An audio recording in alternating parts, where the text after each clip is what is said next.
नमस्कार दोस्तों, स्वागत है आप सभी का हमारे YouTube चैनल पर हैरी स्कैरी टेल्स में। मेरा नाम हैरी है। आज मैं आप सभी के लिए एक और सच्ची और डरावनी कहानी लेकर आया हूँ। अगर आपने अभी तक हमारे चैनल को सब्सक्राइब नहीं किया है तो नीचे दिए गए रेड बटन पर क्लिक करके हमारे चैनल को अभी के अभी सब्सक्राइब कर लीजिए ताकि आपको हमारी नई वीडियो की नोटिफिकेशन मिल पाए।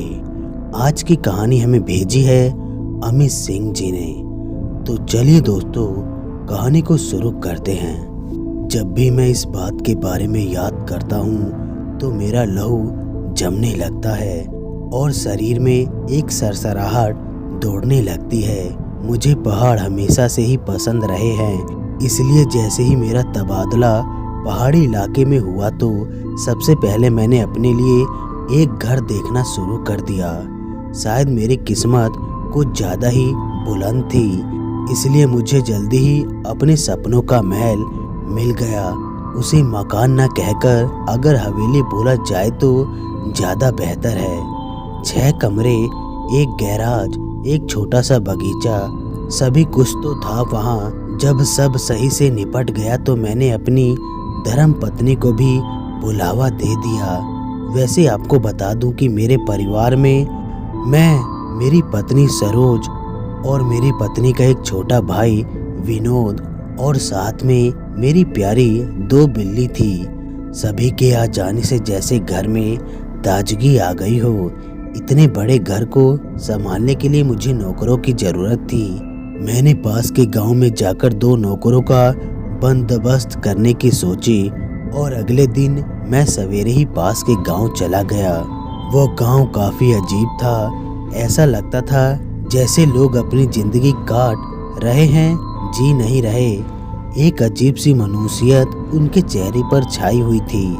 मैंने एक छोटी सी दुकान देखी और वहां जाकर पूछा कि कोई कामगार यहाँ मिल सकता है क्या। दुकानदार बोला, बाबूजी, यहाँ काम करने वाले लोगों की कमी नहीं है। वैसे भी यहाँ के लोगों को ज़्यादा काम नहीं मिल पाता। उसने एक छोटे से लड़के से कुछ लोगों को बुलावा भेजा।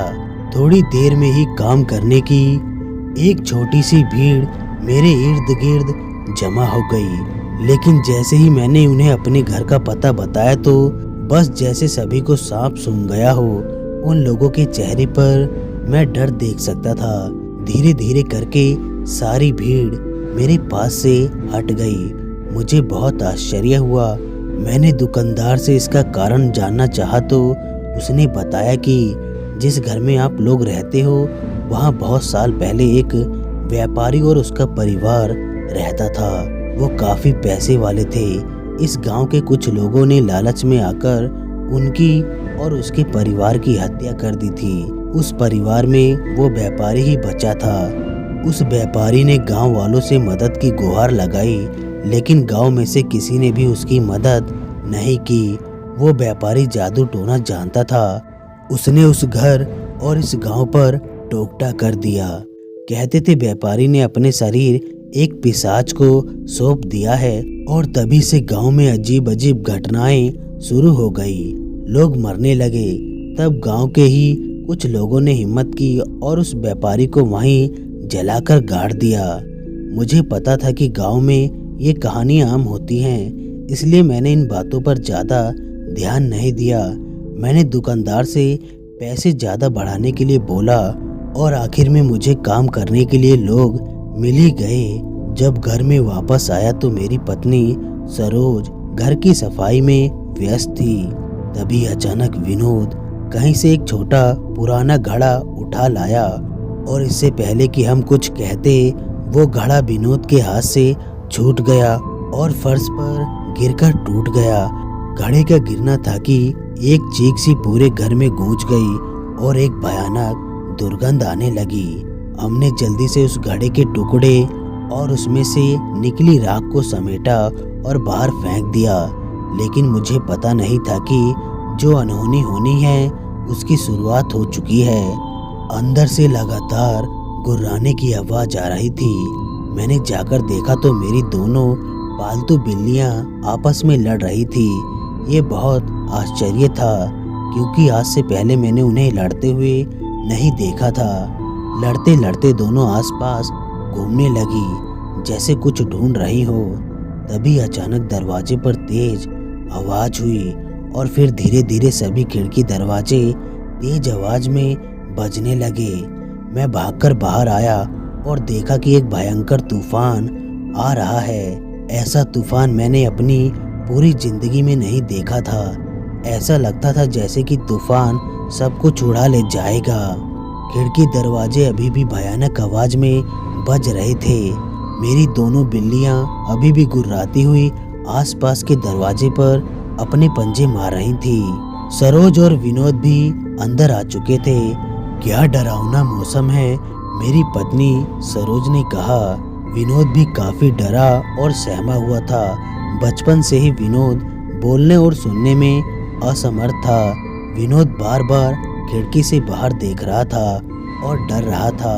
मैंने उससे इशारे में पूछा तो उसने खिड़की के बाहर की तरफ इशारा किया। मैंने खिड़की की तरफ देखा तो हाय मेरे भगवान, मुझे अपनी आंखों पर भरोसा नहीं हुआ। एक कपड़े में लिपटा हुआ इंसान पेड़ के सहारे टिका हुआ था। तूफान में उसका सफेद कपड़ा लहरा रहा था। तभी अचानक बिजली गिरी और मेरे देखते ही देखते सब धुआं हो गया। मैं सभी के साथ हॉल में आ गया और तूफान थमने का इंतजार करने लगा। आखिरकार तूफान थम गया। मैं सीधा बाहर उस पेड़ की तरफ गया जहां पर मैंने वो कपड़े में लिपटा इंसान देखा था। उस पेड़ के पास ऐसा कुछ भी मुझे दिखाई नहीं दिया।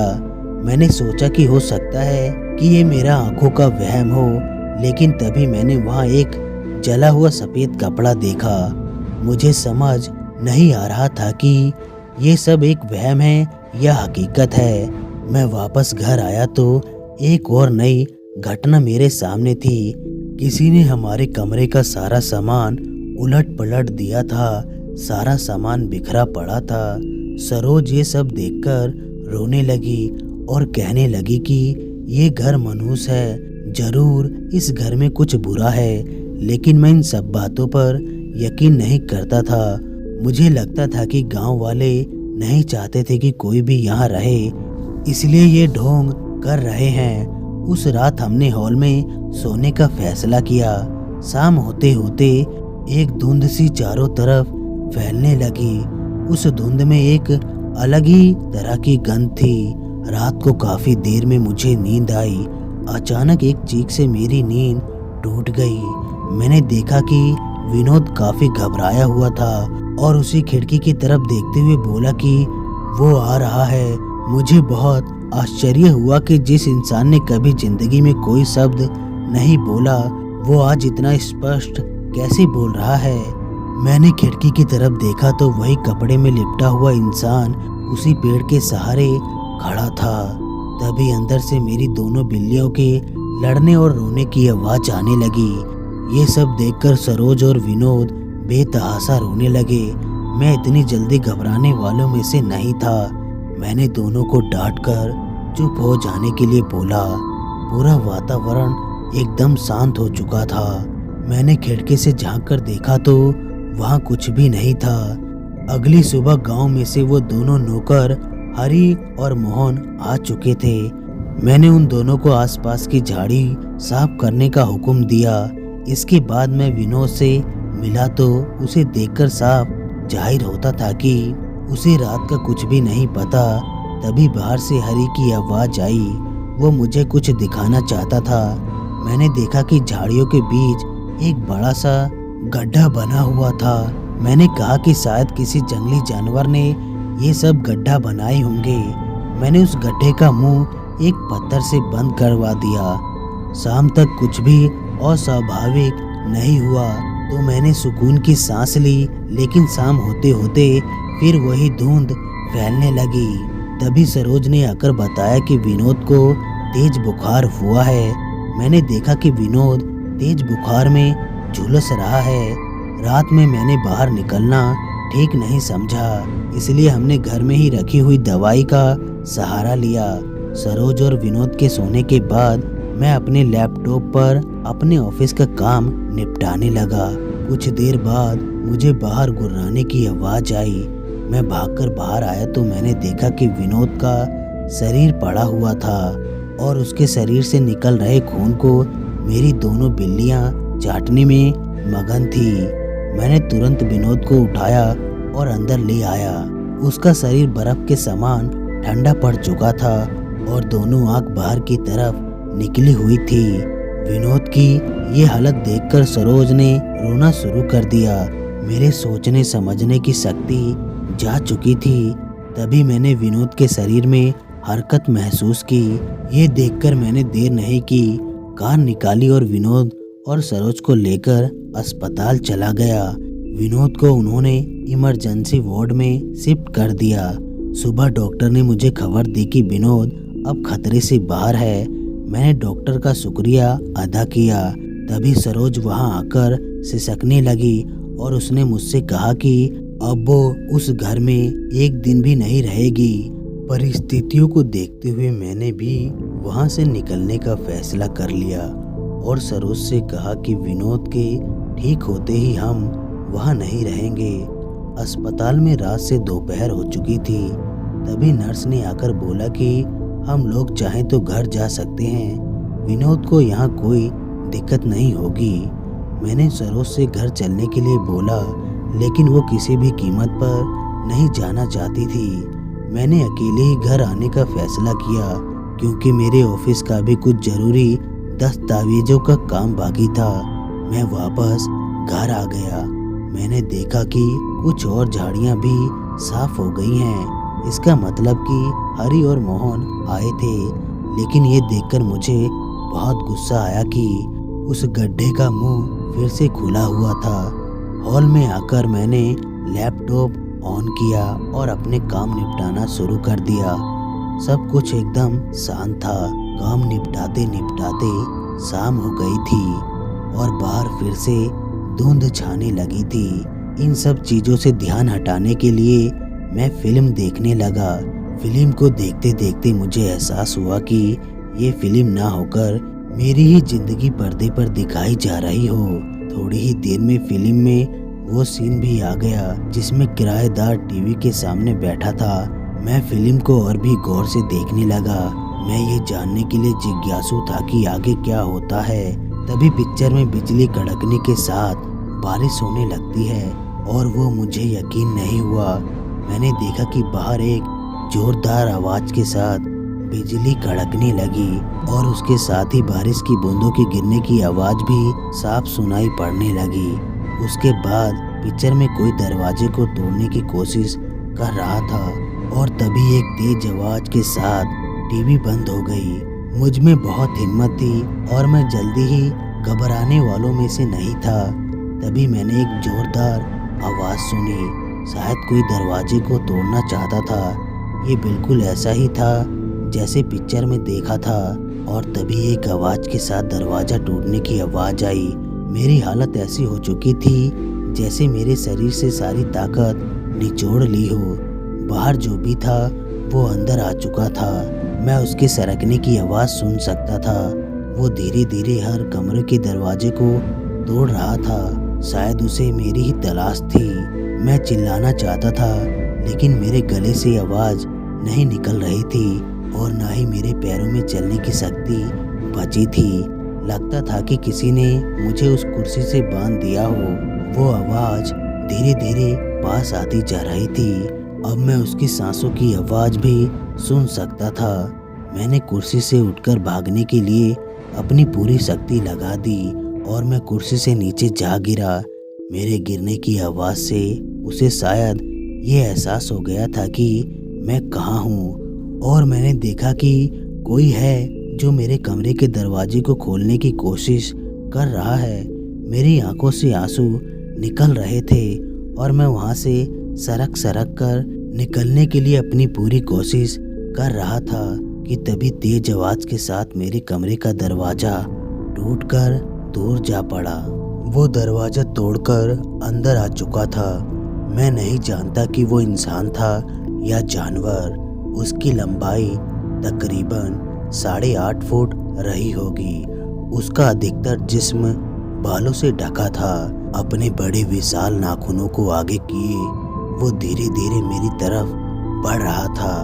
मुझे ऐसा एहसास हो रहा था कि जैसे मुझे लकवा मार गया हो। एक पल को लगा कि मैं अब नहीं बच पाऊंगा, लेकिन तभी किसी के बाहर से बंदूक चलाने की आवाज आई। बंदूक की गोली अवश्य ही उस जानवर को लगी थी, इसलिए वो तुरंत वहां से भाग खड़ा हुआ। इसके साथ ही हीरा और मोहन दोनों अंदर आ गए। हीरा ने मुझे सहारा देकर उठाया। आप ठीक तो हैं? हीरा ने मुझसे पूछा।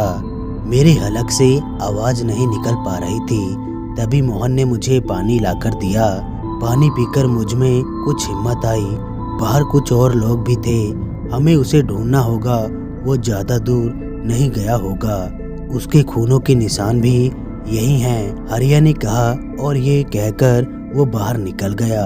मोहन ने मुझसे कहा कि मुझे थोड़ा आराम कर लेना चाहिए, लेकिन मैंने मना कर दिया। अब मैं भी इस मुहिम का हिस्सा बनना चाहता था। हम सब बाहर निकलकर उसे ढूंढने लगे।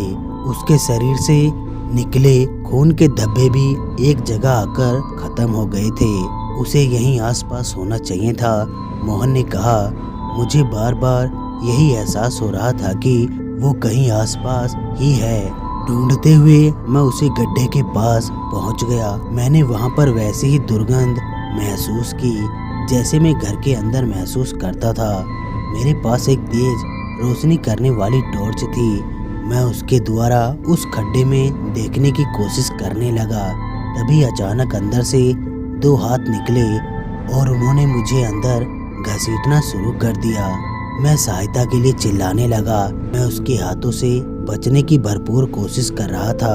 इतने में ही मेरी चीख सुनकर हरिया और मोहन वहां पहुंच गए। अचानक उन हाथों की पकड़ कुछ कम हो गई, लेकिन मैं खुद को संभाल नहीं सका और उस खड्डे में जा गिरा। आप घबराइए मत, हम नीचे आ रहे हैं, ऊपर से हरिया और मोहन बोले। ये अच्छा था कि मेरी टॉर्च मेरे पास ही थी। मैंने टॉर्च से आसपास देखना शुरू किया। वो एक पुराना खंडर था। मैं हिम्मत करके धीरे धीरे आगे बढ़ने लगा। पीछे से बाकी लोग भी वहां आ गए। मेरा दिल किसी भी अनहोनी को सोचकर तेजी से धड़क रहा था। वो सुरंग नुमा तहखाना अंदर से बहुत बड़ा था। जैसे जैसे हम अंदर बढ़ रहे थे वैसे वैसे बदबू बढ़ती ही जा रही थी। सुरंग में जहां तहां जानवरों के अवशेष पड़े थे। आखिर में वो तहखाना एक बड़े से हॉल कमरे जैसी जगह आकर खत्म हो गया। हमारी उम्मीद के विपरीत हमें वहां कुछ भी दिखाई नहीं दिया। हम वहां से निकल ही रहे थे कि मोहन ठोकर खाकर गिर पड़ा। जरूर यहाँ कुछ छुपा है, मोहन बोला। हमने फर्श पर टटोल कर देखा और हमें एक जगह वो उभार मिल गया। यहाँ एक बड़ी लोहे की चादर थी। जैसे ही हमने सरकाया तो एक पल के लिए मेरे दिल की धड़कन जैसे रुक सी गई हो। वो विशाल दानव वहाँ इस तरह से लेटा था जैसे कि कोई मूर्ति हो। एक कुल्हाड़ी उसके दोनों हाथों में फंसी हुई थी। मैंने इसी पर ही गोली चलाई थी, हरिया बोला। लेकिन ऐसा लगता था कि ये यहाँ पर सालों से पड़ा हो, मोहन बोला। तभी मैंने देखा उसके बाएं कंधे पर एक चोट जिस पर अभी भी खून जमा हुआ था। मैंने इशारे में बाकी लोगों को ये दिखाया। इसे अभी के अभी जलाना होगा, हरिया ने कहा। हमें कुछ लकड़ियाँ इकट्ठी करनी होगी, लेकिन इसे ऐसे भी नहीं छोड़ा जा सकता है, मैंने कहा। आखिर में हम 4 लोग वहीं रुके और बाकी लोग लकड़ियाँ इकट्ठा करने चले गए। हमें आसपास भी देखना चाहिए, शायद कुछ काम का सामान मिल जाए, मोहन ने कहा। हम आसपास देखने लगे कि तभी उस मुर्दे में कहां से जान आ गई और उसने एक ही बार में हमारे साथ के एक व्यक्ति को एक ही बार में 2 हिस्से में काट दिया। यहाँ से भागो, अपनी जान बचाओ, मैं चिल्लाया। हम तेजी से चिल्लाते हुए भागने लगे। वो बिल्कुल हमारे पीछे था। हमारी किस्मत अच्छी थी कि हम उस गड्ढे से निकलने में कामयाब हो गए। मेरे ही पीछे मोहन आ गया, लेकिन शायद हमसे पीछे वाले की किस्मत इतनी अच्छी नहीं थी। एक ही झटके में उस दानव ने उसे भी कुल्हाड़ी से खत्म कर दिया। अब वो गड्ढे से बाहर आ चुका था। उसकी आंख लाल अंगार के समान दहक रही थी। लेकिन इस बार हम भी तैयार थे। एक तरफ से मोहन ने उस पर जलती हुई मसाल फेंकी। बड़े बड़े बालों की वजह से उस दानव में एकदम आग लग गई। उसने मोहन पर कुल्हाड़ी फेंककर मारी, लेकिन मोहन सावधान था, उसने अपना बचाव कर लिया था। बस हम लोग मसाल के साथ उस पर झपट पड़े और उसे जला दिया। उसकी चीख वातावरण को भयानक बना रही थी और आखिर में चीख के साथ वो जमीन पर आ गिरा और कुछ ही समय बाद वो राख में बदल गया। उसके खत्म होते ही सभी ने सुकून की सांस ली। हम सभी हॉल में आकर बैठ गए। मेरे दिमाग में इस समय बस एक ही बात चल रही थी कि क्या हरिया और मोहन को पहले से ही सब पता था क्या? शायद मोहन समझ गया था कि मेरे मन में क्या चल रहा है। उसने कहा कि आप यही सोच रहे होंगे कि हम लोग कैसे यहाँ आए और क्या हमें सब पता है। तो मैं बताना चाहूँगा कि हमें यहाँ का रहस्य बहुत पहले से ही पता था। अगर आप हमें यहाँ आने से पहले मिले होते तो हम आपको कभी भी इस घर में आने नहीं देते। आपके गांव आने से पहले ही इसे आपकी गंध मिल गई होगी। हम बहुत समय से इसकी खोज में थे, इसलिए हम आपके यहाँ नौकर बनकर आए ताकि आपको शक भी ना हो और हमारी खोजबीन भी चलती रहे। अगर हम आपको पहले ही सब बता देते तो आप हमारी बात पर यकीन करते और ना ही हमें यहाँ आने देते। आज इसकी कहानी भी खत्म हो गई। तभी मुझे कुछ आहट महसूस हुई। मैंने बाहर देखा तो तूफान बढ़ता चला आ रहा था। मैंने कहा कि कहानी अभी खत्म नहीं हुई है। वो देखो, पेड़ के पास सब उठकर वहीं देखने लगे जहां मैंने इशारा किया था। वही कपड़ों में लिपटा हुआ इंसान था, लेकिन इस बार वो पेड़ से नहीं लटका था, बल्कि उसका शरीर आसमान में लहरा रहा था। उसके शरीर में लिपटी कपड़े की पट्टियां एक एक कर तूफान में उड़ती जा रही थी। ये क्या भला है? हरिया बोला। मैंने कहा, इसे भी मैं बहुत बार यहीं देख चुका हूँ। तभी मोहन ने उस पर फायर किया, लेकिन उस पर इसका कोई फर्क नहीं पड़ा। एक एक कर उसने 3 फायर किए, लेकिन सब व्यर्थ था। इस पर मेरी गोलियों का कोई असर नहीं पड़ रहा है। हमें कुछ और देखना होगा। मेरे पास कुछ और भी है। ये कहकर मोहन ने अपना बैग खोला और 3 त्रिशूल निकाल लिए। उसने बताया कि ये त्रिशूल एक विशाल धातु से बना है और अभिमंत्रित है। हमने एक एक त्रिशूल उठाया और बाहर आ गए। मोहन त्रिशूल लेकर उसके करीब पहुंच चुका था। तभी उस इंसान की आखिरी पट्टी भी उड़ गई और वहां ऐसा हो गया जैसे वहां कोई इंसान था ही नहीं। वातावरण एकदम निशुद्ध हो गया और वहां एक घनी धुंध छाने लगी। धुंध इतनी गहरी थी कि हमें मोहन भी दिखाई देना बंद हो गया। तभी मैंने एक दर्दनाक चीख सुनी। थोड़ी ही देर में मोहन का निर्जीव जिस्म मेरे पैरों में पड़ा था। मैं वहां से चिल्लाता हुआ भागा। मुझे पता नहीं चल रहा था कि मेरे पैर किधर जा रहे हैं। पीछे से फायर और चिल्लाने की आवाज ही आ रही थी। तभी मेरी ठोकर लगी और मैं नीचे गिर पड़ा। मेरे पास ही कुछ चटकने जैसी आवाज आ रही थी। मैंने ध्यान से देखने की कोशिश की तो वो मेरी ही बिल्ली थी। उसके पास एक लाश पड़ी थी जिसे वो चबाने में व्यस्त थी। मैंने धीरे धीरे पीछे हटने की कोशिश की, मगर फिर भी उसने मुझे देख लिया। अब वो लाश को छोड़कर मेरी ओर बढ़ने लगी। उसकी आंख एकदम से शीशे जैसी चमक रही थी। वो मुझ पर झपटी। मैंने अपने हाथों से उसे रोकने की कोशिश की। उसने मेरी अंगुली चबा डाली। मैं दर्द से कोहरने लगा। किसी तरह मैंने उसकी गर्दन दबोच ली और कसकर उसे दबाने लगा। कुछ ही देरी में शांत पड़ गई। मैंने उसे एक तरफ फेंक दिया। मेरे हाथ में लगातार खून बह रहा था। मैंने रुमाल निकाला और अपने हाथ पर कसकर बांध लिया। मैं बहुत चौकस होकर आगे बढ़ने लगा। उस धुंध में कुछ भी दिखाई देना बहुत मुश्किल था। मैं उस दिन को कोस रहा था जिस दिन मैं यहाँ आया था। मैं किसी भी कीमत पर यहाँ से निकलना चाहता था। थोड़ी ही दूर मैंने किसी के जोर जोर से सांस लेने की आवाज़ सुनी। यहाँ शायद हम में से कोई हो, ये सोचकर मैं सावधानी से उसकी ओर बढ़ने लगा। यहाँ हरिया था। वो तेजी से सांस ले रहा था। मुझे देखकर उसने मुझे त्रिशूल देते हुए कहा कि इसे रखो, इसकी ज़रूरत पड़ेगी। ये कहते ही वो सिसकने लगा और मुझसे हाथ जोड़कर कहने लगा कि मुझे बचा लो। तभी उसे पीछे की तरफ किसी ने खींच लिया। उसकी चीख धीरे धीरे कम पड़ने लगी थी। अब शायद मेरी बारी है, यह सोचकर मैंने त्रिशूल को कसकर पकड़ लिया। मैंने चारों तरफ आंख फाड़ फाड़ कर देख रहा था। मुझे एहसास हो रहा था कि वो जो कोई भी है मेरे बहुत नज़दीक है। तभी मुझे कोई मेरे पैरों से पकड़कर घसीटने लगा। धुंध में कुछ नहीं दिख रहा था तो सिर्फ बड़ी बड़ी 2 चमकदार आँख। ना जाने मुझ में कहाँ से हिम्मत आ गई। मैंने पूरी ताकत से वो त्रिशूल उसकी आंखों में घुसा दिया। मैंने इतना करा ही था कि जैसे भवंडर आ गया हो। सारी धुंध उड़ चुकी थी। मैं उठकर वहाँ से अपनी कार की तरफ भागने लगा। वो भवंडर बहुत तेज था।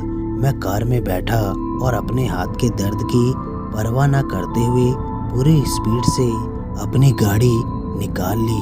कार के साइड वाले शीशे में मैं उस भवंडर को देख रहा था। वो घर भी उस भवंडर में पूरी तरह नष्ट हो चुका था। मैं वहाँ से सीधा अस्पताल पहुँचा।